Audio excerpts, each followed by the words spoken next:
Hello, so I wanted to make a video about being a Taylor Swift fan because I've never had so much issue with being a fan of somebody before in my life. Like I I was really into like metal music, and then I was really into Eminem, and I'd never really been into like female musicians in my whole entire life. And then All Too Well 10-minute version came out.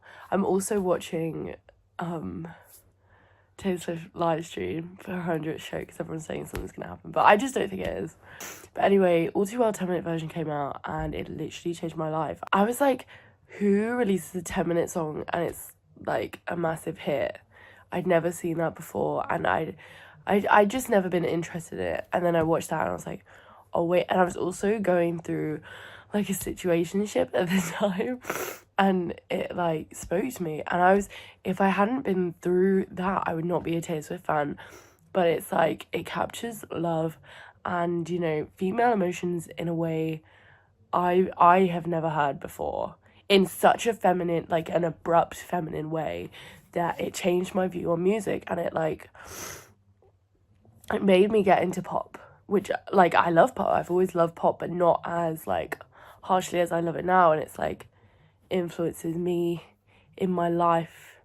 She's giving the hat to 20. Oh, she's giving the hat away. So cute, every time. But now I'm a massive Taylor Swift fan, and it's also changed the way I see the world.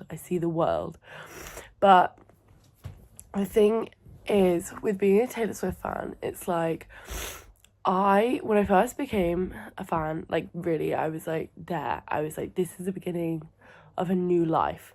I wanted to tell everyone about it because I had all this like alternative music my whole entire life, so I thought it was like a funny thing for me to be like, I like Taylor Swift. I was like, oh, but it's not like really my personality, it's just like this new addition on. So I was like, it's like a funny thing. But people would be like people would react so badly, and they'd be like, she's so like, Eminem has released lyrics about sexually assaulting his own mother, and everyone's like, oh, that's really cool, like, you like Eminem, that's really cool, like, but nobody had ever reacted so badly to saying I like Taylor Swift. And then I would be like, I like Taylor Swift to somebody I would meet, and they'd be like, that's so uncool. I never, like, my music taste had never been uncool before. So it was really like, and the more I got into it, and the more like I was like, I'm a Taylor Swift fan, like more prominently, more than other artists, I would be like, I'm losing my individuality, which is such a like a weird thing. I mean, I've always said that there's no such thing as guilty pleasures. If you like something, you should like it. But I really wonder what the thing is that makes her so uncool. Is it because she's so popular? And I've always thought popular music is popular because it's good. I mean, that's not the case for everything, but I think generally somebody's like most popular song, it could be your favorite because it's the best one, like it's the most popular. I think often a classic's a classic.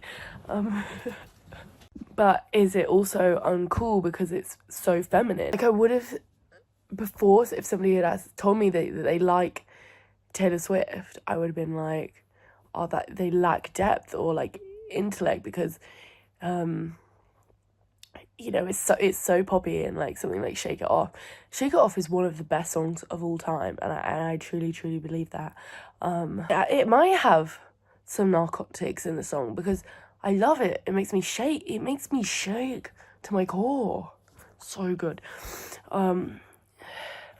But yeah, is it a misogynistic thing? But that leads into the other side of Taylor Swift, where there are ethical problems, because, you know, she's a white savior in like terms of the gay community.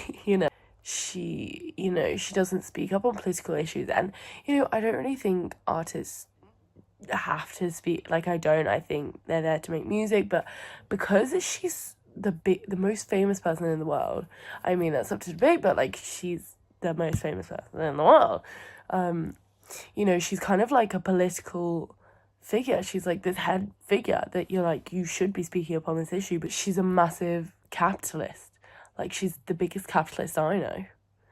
I mean, her releasing many different forms of one album, you know, takes away from the art, and she, like, proclaims that she's a businesswoman, as well as being an artist, which I think is a great thing. As you can see in, like, Charlie XCX, marketing is, like, the best thing I've ever seen, and if she wasn't, so, I mean, it might be her team or whatever, but I feel like she's spoken a lot, Charlie XCX has spoken a lot about how, like, having a vision, and the marketing goes with it, so it's, like, not a bad thing to be both. But because Taylor Swift is so rich, like, you know, her tickets are so expensive and people are paying thousands of pounds to see her. Like, could she be stopping that? You know, so but these ethical questions aren't taken into consideration with other artists because they haven't reached the, like, I've never seen this discussion before. But because she's, like, this figurehead of the world, you know, you have to have these discussions, so it's really interesting. But at the end of the day, this is like kind of talking about just her persona, her personality, and like what she presents herself as, and like my connection towards her. But at the end of the day, I really like her music. Like, I really like her music. So I just wanted to talk about how being a Taylor Swift fan has been such an interesting experience for me. And that's it.